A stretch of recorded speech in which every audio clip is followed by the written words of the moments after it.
Hi, it's Marieta. Thank you so much for tuning in. In today's video, I'm talking about money, why money is good, and also how to remove the limiting belief around money. If you have any money blocks, this video is definitely for you. Stay tuned.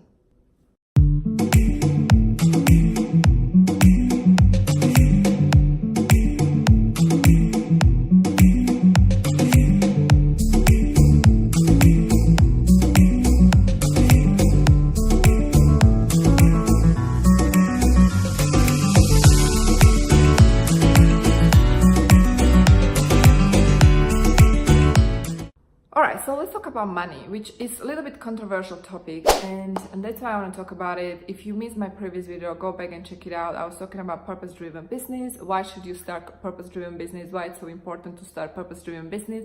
And I was connecting the dots. I was talking about the money on one hand, money, and also the purpose on the other hand, and how they are actually connected. So if you like, you can go back and watch the video. So let's talk about money. Why is it important to actually make money, and why is it good to make money, especially if you are running purpose-driven business? First of all, if you don't monetize your service and you provide service or a product, you sell a product and you are not monetizing it, it's really not business. It's rather your hobby, which is amazing because you're unconditionally giving that gift to the world, but you at some point in life, you're gonna be frustrated, and you're also going to be not able to take care of your gift, because you need to make money in order to survive in the society. Right now, the way it's set up, right? Monetary system is in place, and in order to function, we need to make money, so we pay for the shelter, food, and especially if you want to grow your company, if you want to pay people that are your team members, you need money. You need the stored energy to be able to make that happen. So if you don't have money, you're going to be under pressure. You're going to be under big pressure actually, and you won't be able to focus on your gifts. And because of that, you need to charge.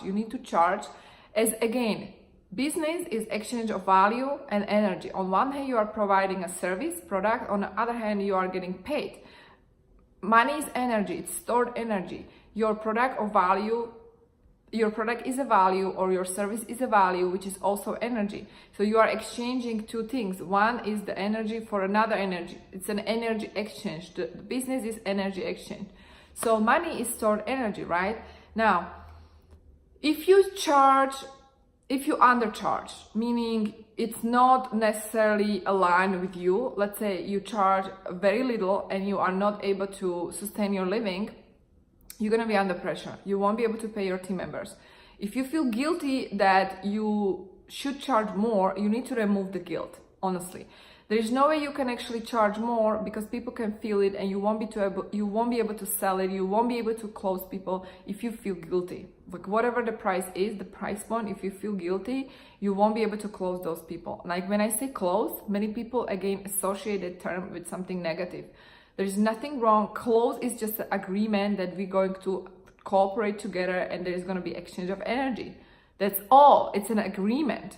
Closing equals agreement. Sales equals offering a solution. And if I say, sell me this pen, and you feel that negativity, whatever negative feeling you sense, that's a block. You need to remove it.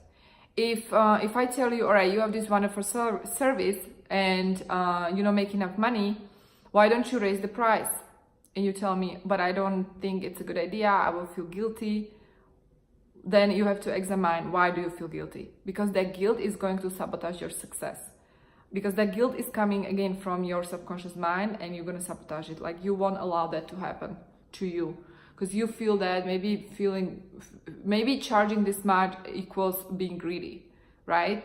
Whatever unconscious limiting beliefs you have to decode them and take them out, throw them away. Not necessarily replace, throw them away. So that's what you need to do, because if you don't do that, you're going to be sabotaging your success. Now, when I say success, I'm not talking about greedy success. I'm talking you want to influence humanity in a positive way, right? You want to make an impact and you want to influence many people in a positive way. If you want to do that, you need stored energy, right? There's no way you can make it happen on your own. So you need stored energy. And if you don't have the stored energy, there's no way you can make that impact. It's connected. That's why you need money. So see the money as a vehicle. I see the money as a vehicle. I have a goals, you know. My goals are pure. It's coming from my heart. I want to serve humanity. I remember back in Northwestern, when I was back in law school, Northwestern University, School of Law in Chicago. I took this human rights class, and it became very, very, very crystal clear to me that if I want to make a difference in the world, I need to start actually taking corporate law classes or business law classes, because it's all about the stored energy. In other words, money. Like if you don't have money, you don't have the stored energy, and you cannot really make that impact. So my intentions are pure. Like I want to contribute. I want to make a shift, positive shift, impact. But if I don't have money, I don't have the stored energy, and I cannot make it happen. Chances are that maybe I could, but I don't know like what would have to happen in order to make that happen. See what I mean? So for you, it's going to be easier to make that positive impact if you have the stored energy. Now, if you don't have this aspiration, maybe you don't need to change the world, maybe you don't want to help other people, you just want to help yourself, you still need the stored energy, right? I have a friend, and she hates her job, she hates where she lives. And when I talk to her, like, okay, you need to change it. Like, how are you going to change it? She's like, I cannot change it because I don't have money. So there you go. She needs to make more money to make that happen, right? She needs stored energy. She doesn't have big aspiration. She doesn't need to change the world and contribute on a larger scale. So whatever it is, you still need the stored energy. And if you don't have that stored energy in your life, you're going to be a slave of the system. Really, you're going to be a slave. And there's so many of us slaving. So until you have that stored energy, you are still slaving. But think about it this way. If you actually create a purpose-driven business, company that is making a shift, positive shift, and you are contributing to other people's life in a positive way, and you really mean it, and you are genuine, and you really are honest with your services and your products, and you are contributing and creating great value to humanity. Think about it. You're creating great value to humanity. And then you ask for certain price point. You charge certain amount. That is a reflection of that value. There's absolutely nothing wrong because it's an exchange of energy, right? And that's how you make the difference. The more people you serve, the more people pay you. Exchange of energy, you got it. And then you take that energy again and reinvest to different causes, different things that make sense, that are serving you as a human being and then humanity. Because at some point, we don't really need much. Like, yes, we want to have a nice house, we want to have a nice car, but imagine like you will have like 5 houses and 5 cars, like, or 10 cars or 10 houses, like it's not going to fulfill you. What's really fulfilling is to serve. Like what's really fulfilling is to make a difference. It's really help other people. It's really solve a problem. That is really what's fulfilling for the soul. And so if you don't have a deeper purpose, then you're not going to be fulfilled in this life and you're just going to waste it. And then, you know, there is another extreme, people who are really making money, a lot of money, and they're just greedy and they just do it for the sake of money. I'm not talking about those people here. This video is not for those people already. Those people know how to make money. This is more for people who don't know how to make money because they are governed by these limiting beliefs around money. There's nothing wrong with making money, especially if you have pure intentions and you want to serve humanity. There's absolutely nothing wrong. In fact, I want you to make more and more money, especially if your intentions are pure. So the question is, how can you change the subconscious limiting beliefs around money? Because again, if you have subconscious beliefs that are running your show, your life, they will be influencing your outcome. And so if you cannot make more money, it's because you have a subconscious limiting belief, either around money, charging how much you're charging, or what you do. Either one of these two.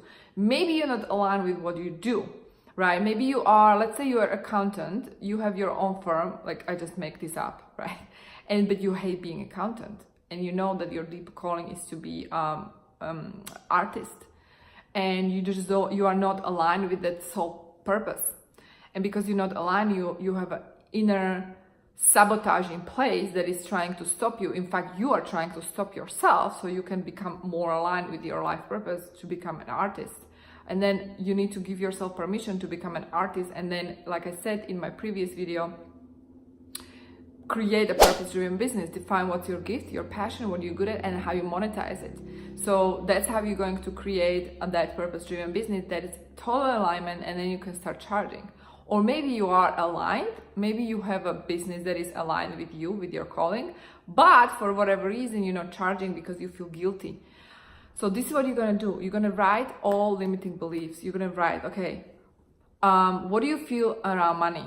Let's say, let me give you an example. You see a person who drives around in Ferrari, and you see that person on the street. What do you feel immediately when that person drives around you? What do you feel? Do you feel like asshole? Or do you feel like, wow, I want to be like that person. I want to have a Ferrari like that. I'm just giving an example, right? Don't take it literally. This is just for illustration. And observe what's coming in you, what's coming up in you when you feel, when you see a person who is rich or wealthy, someone with money. And then write it down. Rich people are greedy. Rich people are evil. Money is root of all evil. Even this statement, money is root of all evil. Let's discuss this statement.